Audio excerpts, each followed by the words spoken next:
Afri Radio, le repère de votre identité musicale. Cette émission est sponsorisée par Africell, le réseau du peuple.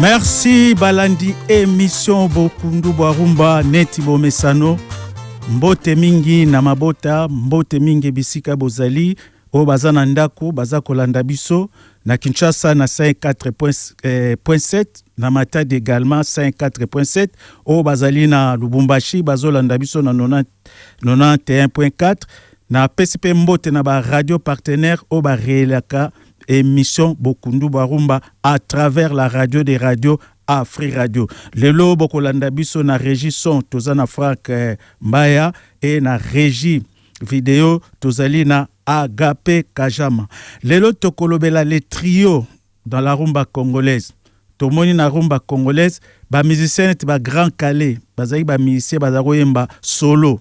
Akoyemba banzembo yemoko ba Frank Lassane bazoyemba banzembo yemoko.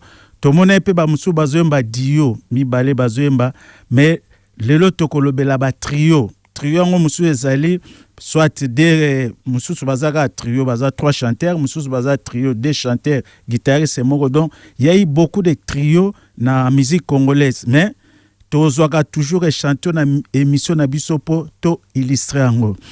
En 1948 Papa Ngoma oyo komona Nicolas Jérôme 10 asalaki édition maison des éditions Ngoma yazali parmi ba premio ba vulgarisaki ba musique na biso o ezaki traditionnel pour ba enregistrer ngo et parmi ba sociétaires ya Ngoma ba vedette nango ezaki batuneti Wendo Colossol Henri Boane d'Olivera Ferouzi Camille tozaki pe na Léon Bukasa tozaki na ba musicien ebele oyo na musique congolaise moderne babandaki mingi même na mboka Braza tozaki na Antoine Mundanda bango nyonso bazaki na édition Ngoma na Ngoma wana pona politique commerciale papa Nicolas asalaki dio moko po basala promotion so banzembe bimi dio wana bazaki kokende kobeta musique à travers ba province même mutu na mutazaki na orchestre na ye Léo Bukasa zaki ko enregistrer na ndenge nae d'Oliver azaki na groupe nae le San Salvador bazaki na Fretas na Edouard Georges azaki na groupe Wendo Colosso epe azaki na groupe ne babengaki Victoria Kinshasa mais basalaki trio babengango trio bo be ezali Bukasa o ezali Olivera bo W ezali Wendo Colosso. Na 1950 papa Nicolas kendaki pour réseau des maladies na poto akufaki et le trio basaelaki loyembo po bakanisae toka loyembo kitoko basalaki d'Olivera na Wendo ezaneti ozui papa Wemba Kofine Menea basali nzembo c'était ba vedette o bazaki na succès makasi à l'époque tozoko koba kaka trio tokolobela siko ezali trio Franco Edo na Vicky Longomba. Franco azali parmi ba fondateurs ya OK Jazz. OK Jazz samaki le 6 juin 1956. Le 6 juin 2026, OK Jazz ke kokisa 70 ans ya création nango. Basalaki yango le 6 juin mais na décembre 1956 ba musicien tibesu balongwaki Rossignol alongwaki panda alongwaki na Roi-Télé bakendaki na édition Sengo batiki édition loningisa ya papa Dimitru bake kosala bakoko takuna plus tard bakosa rokamam pona ko combler vide nango ba recruter na OK Jazz Vicky Longomba ba recruter ki Brazos ba recruter ki Edo pa bino akozaye mokote abengi moninga na Celestin et bango wana bakotombola OK Jazz na 1959 Edo na de la lune na Célestin Kouka bakotika OK Jazz bakonosala Bantu de la capitale. Bantu esalamaki le 15 août 1959. Mais l'air bakokoma kuna na Brazza na 1962. Edo akozonga yena de la ligne bakozonga OK Jazz na 62. Et l'air bakozonga wana parmi ba dirigeants OK Jazz président Zaki Viki Longomba neta zaki mukolo na bango eba ipe français fondateur statia fondateur ezaki na maboko ya Franco pour parmi ba fondateur ya tikalaki et Donganga akozana rôle à secrétaire général, donc c'est le staff dirigeant ya OK Jazz na 62. Mais en 1964 Tchombe akobenga na ba Congolais ya Brazza akbengani bango nuso bazonga Brazzaville. Boneti ba musicien pe à Brazza bazaki awa ba joueur pe à Brazza bazaki par solidarité Edo bakozonga na mboka Brazza. Donc Edo accueilli de la ligne pe azongi. Mais en 1967, ba lansaki bière Cronenbourg na mboka Brazza et donganga qui marché wana pona kosa publicité ya bière Cronenbourg et bango ba kendaki ayaki amoni Franco ba kendaki na poto Viki Franco Edo na Verkis ba musicien musu bazwaki a Los Nikelos na poto bazwaki bango kuna bakosala loyembo lisaso ya Cronenbourg oyoka ke les trois trios Ming Baby Franco Plaza chanteur deuxième voix ayemba plus de 200 chansons oya yemba na batuna ya yemoko bakoyemba bakosa trio Edo Viki na Franco et ça maki na 1967 na Bruxelles wana totro ka saxo wana ezali ya Kiamwanga na Mateta bango bakendaki poto bakendaki 4 seulement administrateur donde na bi président ya OK Jazz ezali Viki Longomba fondateur OK Jazz ezalaki Franco, secrétaire général à OK Jazz ezalaki Edo Nganga oya mboka Brazzaville. Malgré azongaki nini atikalaki toujours administrateur ya basaki société c'était administrateur ya OK Jazz pour ba fondateur mususu bakendaki. Trio mususu o esalamaki ezalaki na édition Esengo na 1957 donc Boane azali mutoyo alongwaki ngoma basalaki na ngoma bango basaki na wendo nzembo babengi Marie-Louise oza première chanson populaire na rumba congolaise et ye mutu ayaki basali ba édition Topika na édition Loningisa azalaki directeur artistique yepe mutu azalaki recruteur yepe mutu azalaki chef de studio yepe mutu azalaki kokende ko découvrir ba talent ye muta découvrir ba Franco wana po apesa Franco combo Franco et bandezaki François donc il avait tout le pouvoir na édition Loningisa les trois orchestres bazaki Conga Jazz African Jazz Rokamambo bazaki ne kirimoko pour besoin d'enregistrement bazaki ko beta ensemble Papa Noël ko beta Grand Calais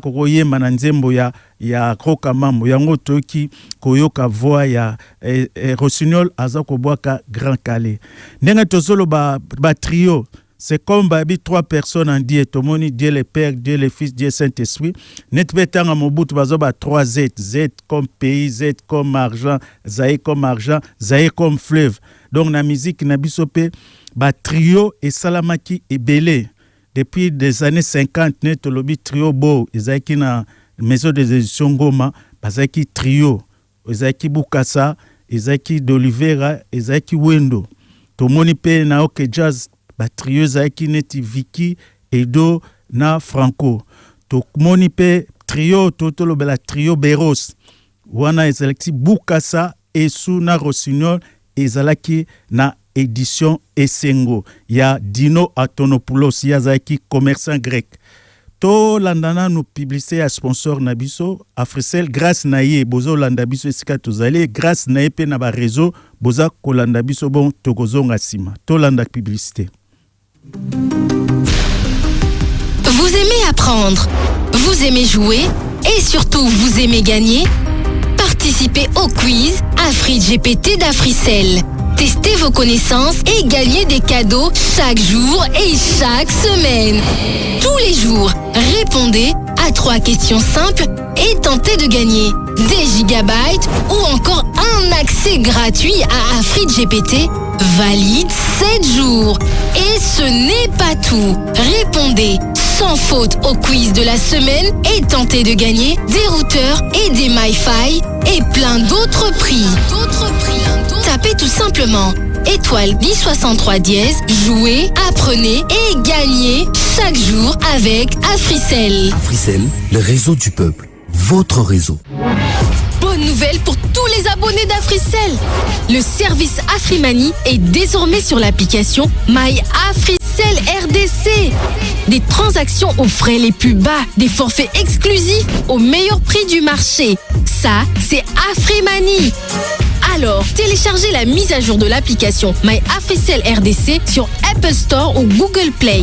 Et si vous n'avez pas l'application, téléchargez-la immédiatement et profitez des avantages du service Afrimani de manière rapide et facile. Afrimani via My Africell RDC, découvrez, bénéficiez et partagez. Africell, le réseau du peuple, votre réseau.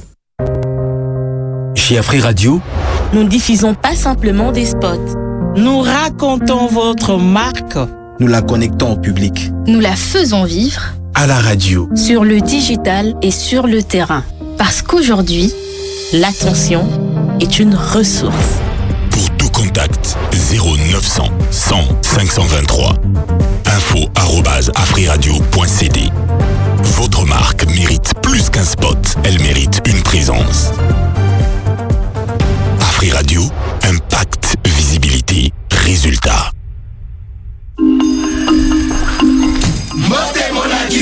Mbote, pona bosololi malamu, esengeli na biloko misato, ezali nini? Connexion ya malamu, forfait ya malamu, pe na talo ya malamu. Iyo, yango nde spécialité ya Africell. Bajiga pe na baboni sebele? Bosololi, yango, profitez na 100 gigabytes na $30. Pona kozwa 70 gigabytes et ça la 30 jours. Peli susu 30 gigabytes ya bonus et oumela 30 jours. Mabuka na daya, nga no bandango sikoyo. Kasi tokozwa yango ndenge nini? Beta sikoyo étoile 111 étoile 1 dièse pona ko profiter nango. Et bongo na Afrimani, ezape? Eza makasi. Beta étoile 1020 dièse. Ezape na application My Africell RDC? Na ba forfait Africell, eza ne mélange ya elengi na ebele. Africell, le réseau du peuple, votre réseau. Afrimani, à Boukilibaya. Profitez na 0% ya frais à transfert, si na 50% ya réduction na ba frais à retrait na transaction nyonso kosala. Na tarification na ye ya sika encore plus abordable, tinda mbongo na mboka mobimba pe sunga bandeko na yo bisika nyonso na RDC. Kozela tende ko na ngai. Beta étoile 1020 dièse pour accéder na menu. Na Afrimani, tozo sale konzo. Yambaloyo, to Boukilibaya. Afrimani, découvrez, bénéficiez, Pekabola. Africell, le réseau du peuple, votre réseau.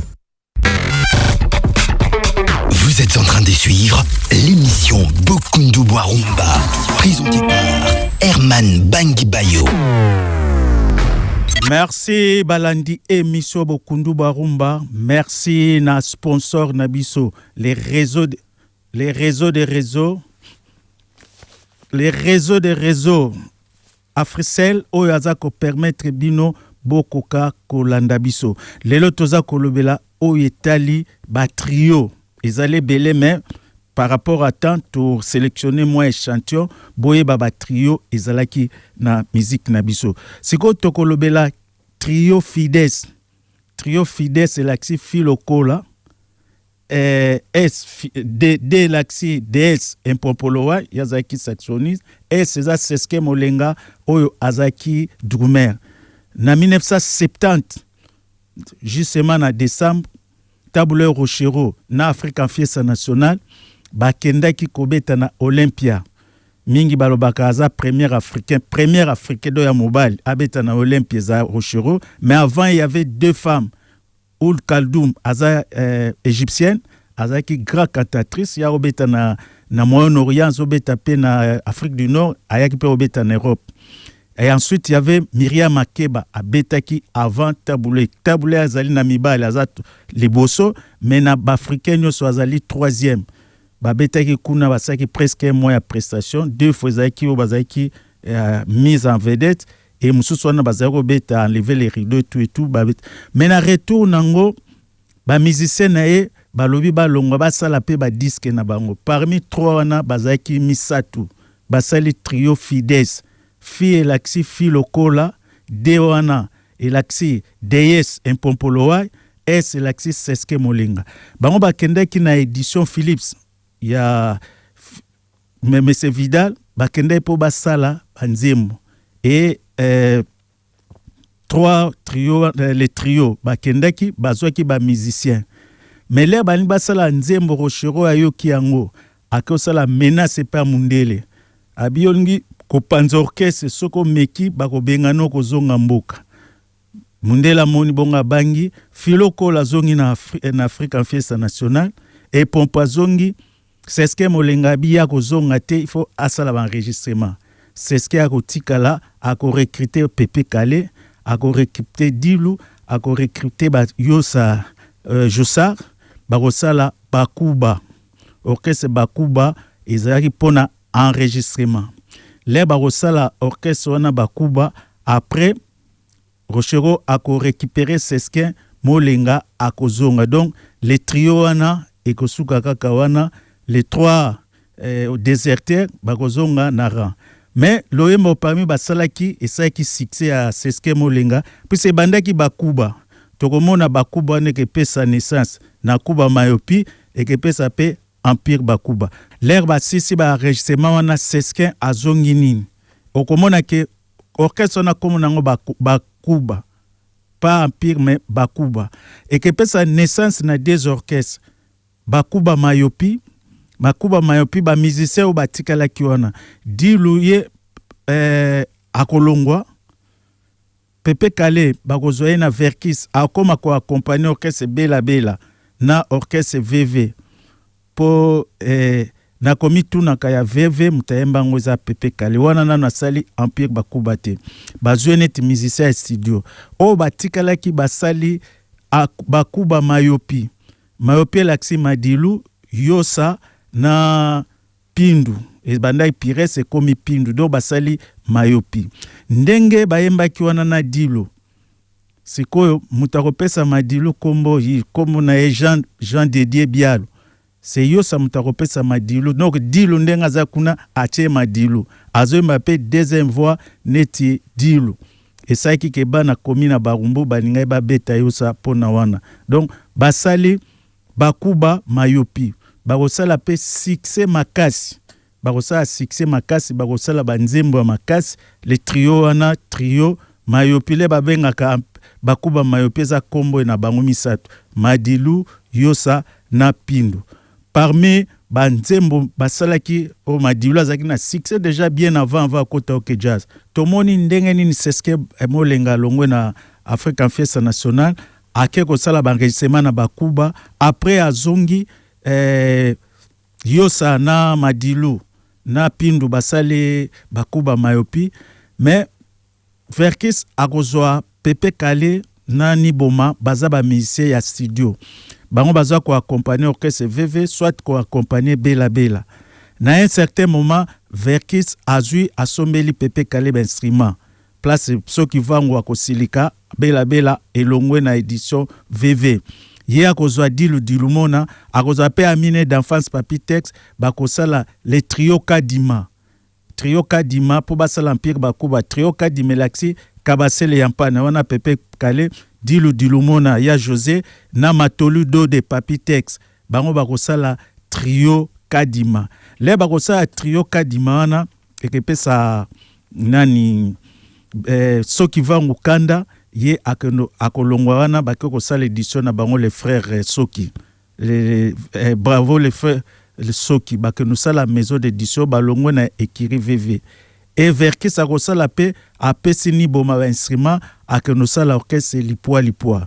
Donc tozomona ka ba mission na bayaki pona ko enregistrer et créer sikoyo ba orchestre mususu ebimi na kati wana. Et parmi totoyoka zunguluki wana tokoyoka trio mususu sima tokozongela trio kadima po tomona banzembo bango basalaki. Tokoparle na trio Dimaye. Dimaye lakisi Dino Vango, Makio Nasala na Yenga Junior. Bango basalaki orchestre Makina Loka. Na Makina Loka ba chanteur musu bazaine tikadi na Pascal Mangwana. Pascal Mangwana za petit frère ya Sa Mangwana. Ya yembaki na Vox Africa ya Janu Bombenga. Ayemba epe na festival a Sam na Givano. Akoya koyemba pe na orchestre Makina Loka. Entre-temps bazaki comme saxophoniste Eddie Doyen. Bazaki pe na batteur Mando na kokoma ti drummer ya Afriza International. Tokoyoka nzembo kitoko Yenga Junior après l'air bakokabwana na nini na Makina Loka. Dino Vango kokota Afriza Yenga kokota Zaiko. Après l'air kolongwa Zaiko akokende na Gabon kuna na Libreville kokota orchestre Masako zaki ba militaire ti liwa et trouvake kuna. Afri Radio, restez branchés. Restez branchés. Afri Radio n'arrête pas la zik. Et si l'intelligence artificielle devenait accessible à tous, sans smartphone, sans internet? Avec l'IA Eva, Africell vous connecte à une intelligence artificielle par un simple appel téléphonique. En appelant le 1088, vous pouvez poser vos questions et obtenir des informations. L'IA Eva vous répond en temps réel directement au téléphone. Pour l'activer, il vous suffit de taper étoile 88 dièse et choisir votre forfait. Le journalier à 15 unités, l'hebdomadaire à 50 unités et le mensuel à 150 unités. L'IA fonctionne sur tout type de téléphone sans connexion Internet et se renouvelle automatiquement. L'IA Eva, c'est l'intelligence artificielle pour tous. Africell, le réseau du peuple. Votre réseau. Parce que vous êtes loyal, parce que vous êtes spécial, Africell récompense votre fidélité avec son programme Africell Fidélité. Avec votre consommation, gagnez des points bonus utilisables pour activer des forfaits. Plus vous consommez, plus vous avez des points de fidélité que vous pouvez échanger à tout moment pour activer des forfaits internet et même des forfaits d'appel. En achetant via AfriMoney, vos points comptent double. Alors inscrivez-vous, c'est totalement gratuit. Tapez étoile 10 70 dièse. Avec Africell, votre fidélité est récompensée.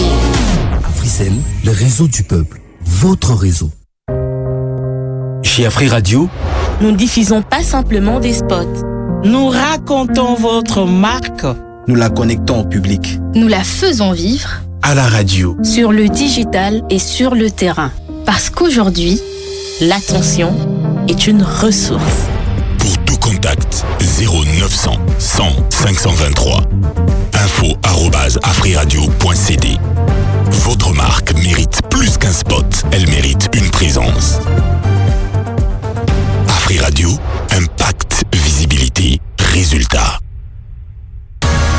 5 GB gagnés, 20 GB.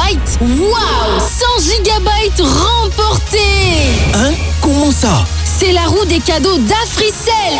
Chaque jour, tourne la roue et gagne des surprises. Comment je participe? Simple, achète un forfait 50 unités ou plus via l'application My Africell RDC, tourne la roue et tente de gagner des gigabytes, des minutes d'appel et plein d'autres cadeaux. Donc, plus j'achète via l'appli, plus j'ai des chances. Exactement. Avec la roue des cadeaux d'Africell, tournez et gagnez. Africell, le réseau du peuple. Votre réseau. Sango malamu pona ba abonné à Africell. Service AfriMoney et comme une application by Africell RDC. Ba transaction na talo moke, ba forfait exclusif na prix ya malamu yangonde AfriMoney. Téléchargez mise à jour ya application My Africell RDC na Apple Store to na Google Play. P soki oza na application te, téléchargez yango kaka sikoyo. P sepela na ba avantage ya service AfriMoney. Na lopete nyonso, pe na lombangu mingi. AfriMoney via My Africell RDC, découvrez, bénéficiez, Pekabola. Africell, le réseau du peuple. Votre réseau. Vous êtes en train de suivre l'émission Bokundu Boarumba, présentée par Herman Bangibayo. Merci bisikano sobozali bozolanda biso na réseau na radio des radios Afri Radio et grâce à sponsor na biso les réseaux des réseaux Africell. Tozolobela les trio na musique congolaise na rumba congolaise. Wana totu koka to parla ki trio Dimae Dino Vango Makio na Sala na Yenga Junior. Yenga Junior wana bozoka voine ti alikinga. Oba Yenga Junior te bakanisa ki azaye ko copier voix likinga. Oka Yenga Junior abanda musique avant likinga. Donc ba timbre vocaux na bango et salaki ekokan. C'était un grand. Abetaki na Zaiko, abetaki na Grand Zaiko, ba casque bleu ti akufaki na Libreville na 2011. Donc c'était un grand chanteur Yenga. To parla ki na Pepe Kale bayaki na édition VV comme basa enregistrement na Bakuba. Après Pepe Verkis a découvert a commissaire musicien à studio le basali bela za musicien ya bela mazobe tape banzembo ya Verkis ya orchestre VV na komi tout na kamutemba ki nguza Pepe Kale. Et après Verkis a kosombele instrument place ceux qui vont kosilika kolongwa balongo wana bakosala ye na dilu utaki Bakuba Papi Tex wazamina enfance ya kende kokota orchestre bela mambo ya Emile Soki ye Pepe Kale azaki na bela ya Soki Vang akozwa baninga na ewana bakosala orchestre Empire Bakuba na 73 les trio bakoza de 73 ti na 1998 donc 73 ti na 98 année oyo nani akufaki. Donc presque 25 ans les trios étaient soudés. Donc c'était Diluya Utekine Kitambo azamwana Leode mais Papi Tex na Pepe Kale bakoli ensemble. Jeunesse na bango papa Pepe Kale bakendaki ki Kingasa na suka kufaki babandi 73 ti na 98 tango Pepe Kale ko kufa ba continuer ki wana orchestre et komaki moi ndenge wana. Donc ils sont restés fidèles. C'était des bons chanteurs, c'était des bons auteurs-compositeurs. Donc, trio wana ezaki parmi trio les plus fidèles. O bazaki na ba problème, même bazaki na problème interne, bazaki ko lakisa yangote. Toko le kasikoyo na trio mususu, o babengaki trio Nimuki. Trio Nimuki laksi Niboma Mulembutaga na Kinzunga Rikos. Bango nyonso bayaki ba misa bela sa 69 septembre babana na la misette bayako kota na ekiri VV tango bazui Pepe Kale parmi ba chanteur bela ezaki Pepe Kale ezaki Mulembutaga ezaki Soki Vangu Soki Dianzenza ozui soliste ezaki Kinzunga Rikos ba compagnateur bazaki 2 ZSKMB na Pierre Bisikita basse ezaki Shaba Obabe, Shaba Elaxi, chanteur bassiste, Shaba Kaamba, yazaki chef d'orchestre yanine. Mais l'air balongoli, bango, bakei kosala bela et salami bakei. Ba mission baboye kolongwa, basali orchestre lipoa. Parmi entre autres, Kantani Boma, Kinzunga Rikos, na Tagar, Mulembo zaki chanteur, Nibo Mazaki chanteur, soliste na bango ezaki Kinzunga Rikos, Tonton Rikos, donc aza vivant, aza na mboka poto, donc bango bakokondo kosala orchestre lipoa. Et na kata lipoa na l'air bakoyoka na pe sous déjà na kata lipoa Nibo Masaki Nzembo Kamale. À un certain moment bakoyoka na te ye akokondo kosala orchestre Kamale par rapport ya Nzembo sala kido ba kabana baninga place wana. Mais o balongwaki na bela balongwaki bazaki trio wana Niboma aza vivant Kinzunga Rikos azali na poto Mulembu na ebite soka azali toujours vivant. Donc basaki pe banzembo ya kitoko avec lipoa Kamale wana ezaki nzembo ya Niboma saki na orchestre bela saki na orchestre lipoa plus tard akosala orchestre akopesa kombo Kamale. Tozaka ko continuer na ba trio na musique na biso, tokolobela pe trio moko esaki succès na orchestre Kavacha. Na 1974 zaiko a changé rythme komaki Kavacha oba Mary Jo akoti ba battement batterie et maintenant pas changer ko beta guitare. Dona Mobet azaki ba staff parmi oba bengaka ba dirigeant oba zaki staff ya orchestre Zaiko ya zai mwana matonge malgré Zaiko siège zaki na Kasavubu. À partir ya wana asalaki orchestre Kavasha.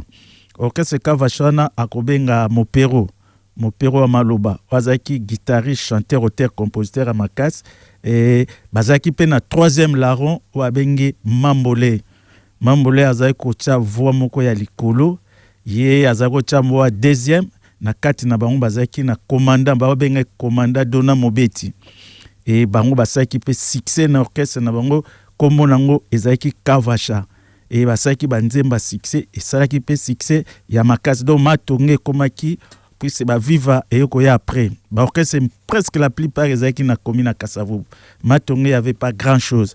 Avec orchestre Kavasha, succès Salamaki Yamakas. Donc basaki penze mo titre Kavasha, mais tout le monde équipé très rare na génération aba jeune.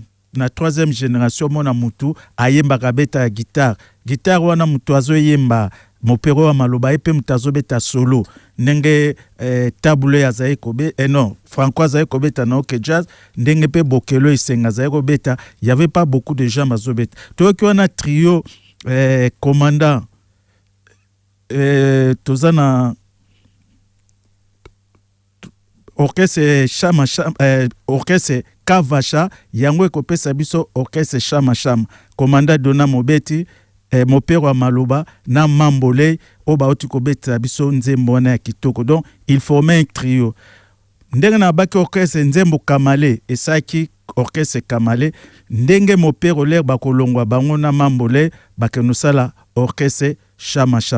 Tolanda publicité bongo tokozongela na suite ya émission na biso.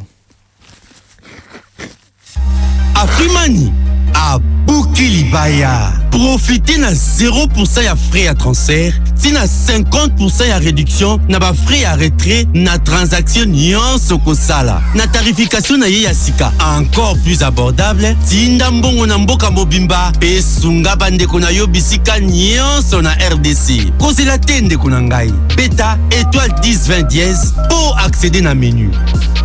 Na Afrimani, tozo sale konzo. Yambaloyo, to Boukilibaya. Afrimani, découvrez, bénéficiez, Pekabola. Africell, le réseau du peuple. Votre réseau.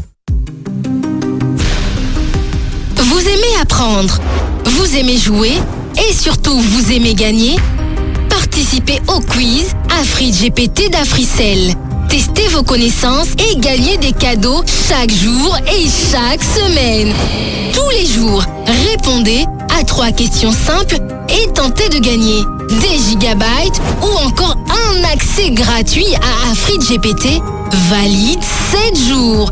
Et ce n'est pas tout. Répondez sans faute au quiz de la semaine et tentez de gagner des routeurs et des MiFi et plein d'autres prix. Tapez tout simplement étoile 1063 dièse, jouez, apprenez et gagnez chaque jour avec Africell. Africell, le réseau du peuple. Votre réseau. Chez Afri Radio, nous ne diffusons pas simplement des spots. Nous racontons votre marque. Nous la connectons au public. Nous la faisons vivre à la radio, sur le digital et sur le terrain. Parce qu'aujourd'hui, l'attention est une ressource. Pour tout contact, 0900 100 523. info@afriradio.cd. Votre marque mérite plus qu'un spot, elle mérite une présence. Afri Radio, impact, visibilité, résultat.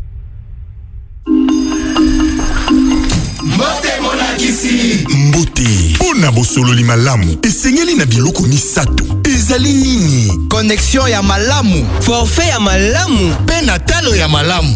Iyo yango spécialité à Africell. Bajiga pena baboni sebele bosololi yango profitez na 100 gigabytes na $30 pona kozwa 70 gigabytes et ça la 30 jours peli susu 30 gigabytes ya bonus et oumela 30 jours mabuka na daya nga na bandango sikoyo kasi tokozwa yango ndenge nini beta sikoyo étoile 111 étoile 1 dièse pona ko profiter nango ebongo na fimani ezape eza makasi beta étoile 1020 dièse ezape na application My Africell RDC na ba forfait Africell eza ne mélange ya elengi na ebele. Africell, le réseau du peuple, votre réseau.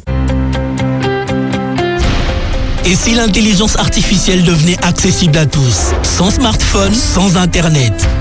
Avec l'IA Eva, Africell vous connecte à une intelligence artificielle par un simple appel téléphonique. En appelant le 1088, vous pouvez poser vos questions et obtenir des informations. L'IA Eva vous répond en temps réel directement au téléphone. Pour l'activer, il vous suffit de taper étoile 88 dièse et choisir votre forfait. Le journalier à 15 unités, l'hebdomadaire à 50 unités et le mensuel à 150 unités. L'IA fonctionne sur tout type de téléphone sans connexion Internet et se renouvelle automatiquement. L'IA Eva, c'est l'intelligence artificielle pour tous. Africell, le réseau du peuple, votre réseau. Vous êtes en train de suivre l'émission Bokundu Boarumba, présentée par Herman Bangibayo. Merci Balandi, émission Bokundu Boarumba sur la radio des radios Otobengi Afri Radio. Na PCP Mbote Mingi na bo bazolanda biso. Bonne écoute na radio Nabino. Ope bazotala biso à travers ma réseau. Donc c'est grâce à notre sponsor Africell. Tozo lobela ba trio na rumba congolaise. Toko parler na trio Taboulé, Pamelo Muka na Kwami Mousse. Kwami autaki Okeja, c'était l'ami ya Franco. Tango Tchombe comme premier ministre a sombelaki Okeja, a sombelaki Franco ben instrument. Premier instrument Okejaz mutasomba ki grand calé na Surboom African Jazz. Okejaz akendai poto basaki ba enregistrement. Na contrepartie basombela ibango l'équipement na 61 na 64 l'air Tchomba comme premier ministre alingaki Franco 3 ayi muninga nae asombela ki instrument sika et Franco atekaki instrument ya kala et Kwami azaki camarade n'est pas azaki musicien a réclamaki mbongo et Franco baki azali fondateur taza administrateur aza muto musani tibatunyoso akoki ko zwa droit ya mbongo na te Kwami esalaki kanda alongwaki akeko kota African Fiesta o isamaki na Rochero Nico na Izeidi Mokoy akofashe akosala Franco comme Nzembo faux millionnaire et Franco pa akofashe akosala comme Nzembo course au pouvoir et tango Kwami ayaki avant ya kokota na 1964 Pamelo Muka alongwaki Bantu aye kokota African Fiesta.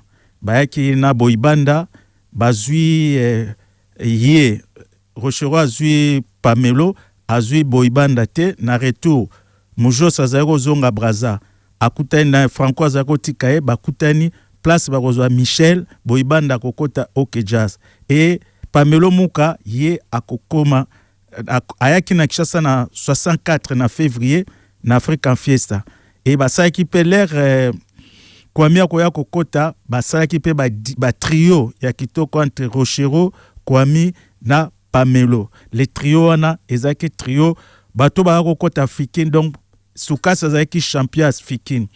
Puisque ba show o ba benga ba show à part Rochero Taboulé o akota ba show pona ni na Olympia tozaki pe na Litabe mazaki showman tokolanda susu o ekolanda Sosoliso bango pe bazali ba showman donc wana toyeti koyoka trio Litabembo Lomingo Alida na Joysa tokosukisa ne tobi téléphone za ouvert boko benga na 10 47 soki bolingi kopesa ba contribution na bino tokosukisa na trio Majesty laksi Mario Matadi di Mabele Mabele ozui Jeskin Loko Masengo na Sak Sakul bango bazaki ba musicien orchestre VV Verkis balongola na 69 na orchestre puisque asalaki banzembo na kokoma mokristo banini asaki banini tout en étant membre ya OK Jazz. Donc Franco akolongola akonosa l'orchestre VV na 69. Parmi ba tête d'affiche ba chanteur ozana Mario Matadi de Mabele, ozana Jeskelo Komasengo, ozana Saxa Cool Bongat. Donc bango 3 na bazaki ba vedette mais Verkis azaki presque leki ya Mario na Sakul. Jeske akoza mo leki na mais respect zaki na bango te azaki ko considérer bango te bango wana nyoso bakolongwa na 60 bakosala orchestre Sosoliso ya trio Majesty. Donc bakosala succès makasi donc ba yena ba show ba nini donc place bazaro benga Afriza bazaro benga OK Jazz et komi ko benga ka Sosoliso même anniversaire à Mama Mobutu na 73 ba benga Sosoliso même Bokasa alingai bango trop ba benga Sosoliso donc et komaki danger soki Sosoliso alingo beta bango fo batuna bakobeta so bakobeta na Gombe bino beti na Kasavu so babeta na Kasavu bino beti na Njili so bobeti ka sika moko bozali un échec pour bazaki na ba stratégie ya makasi donc basalaki le trio wana au moment il s'est préparé pour bakende Olympia bakende robete pa ya Bokasa pesa bango mbongo e Bokasa aebisi mendeni ozana ba aebisi Mobutu ndeni ozana bana boye ozo pesa bango mbongo te entre temps bakenda obeta na poto Mobutu apesa bango ba instrument apesa bango pe mbongo et c'est pesa Mobutu te. À l'époque, franc-congolais et comme Zaïre, l'air à ça qui discours na oni na 73 et c'est pile ça mindelete babeta ke mo bambargo mbongo na biso zaki yako kita. Bango siko babi devise no soko ya fait kota banque centrale ba pesa bino do to wana banque centrale ezaki na se bango ba brade nini le ba brade Francois zaki président musicien ba ya ba musicien ba ebisa ba instruire ministre de la culture ba sanctionner bango 3 mois ba betate pendant 3 mois na ba betate ba futa ba musicien et ça là qui que Mario azongi Angola Jeska azongi Brazza Sakula tikala kiawa place les trio et ça makina 72 bakoya na 75 baya ko silisa nini. Afri Radio, le repère de votre identité musicale. Allô, bonjour, comment nani obengi biso à partir d'où? Kombo nani papa? Père Papi Kwaya. Frère Papi Kwaya, bonjour, bonne Hollande mission. Oui, na Hollande mission va trio. En tout cas, dans un commentaire fait mais na sepelika mingi parce que musique na biso eza musique moko penda to saliwa kango makasi. Conseil kana opestra ba mission sikoyo ba me ko sala musique ya malonga o ezo pesa ba conseil bien ndenge ba papa lomba bando sala. ba longola ba bloko ba to chawana ba episo ezo leka wana ezo sala bien te ezo pesa soni o ba musique mususu ezo beta pona kolanda même na mikolo esa bien te esa salite yango kana ngana loba merci ki manza mezana. Merci Papi Kwaya nzambe pa batela to continuer musique toyoka feza.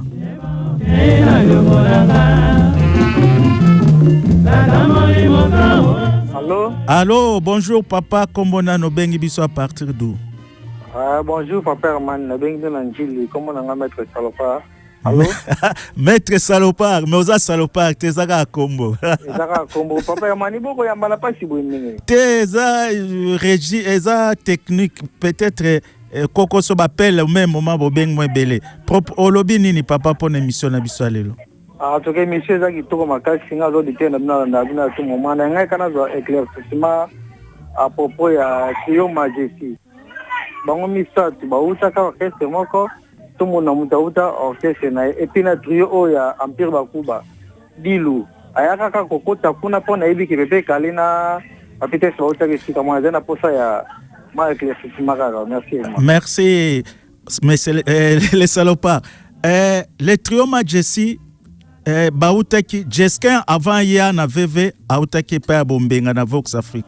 Donc bazaba musicien bayaki bakoti VV ensemble na 69 et l'air balongwe bazane attaque cha mobimbe longwe ezane attaque cha mobimbe longwe bakeye kosala orchestre Sosoliso. C'était vraiment attaque cha ya orchestre VV bakendaki kosala orchestre wan mais badilo Pepe Kale déjà le baza bana mike basalaki nzembo moko papi bakompanaki bango na African Jazz bakenda komona Grand Calais mais Dilu ya azalaki na bango te Dilu azalaki à part mais les deux là babandai déjà koyemba ensemble basalaki pe enregistrement moko ensemble donc bayaki kokota ndenge bakutanaki na édition VV place ba découvrir Dilu place le bazo sala orchestre wana bazui Dilu bakoti nae. Afri Radio, restez branchés. Restez branchés. Afri Radio n'arrête pas la zik.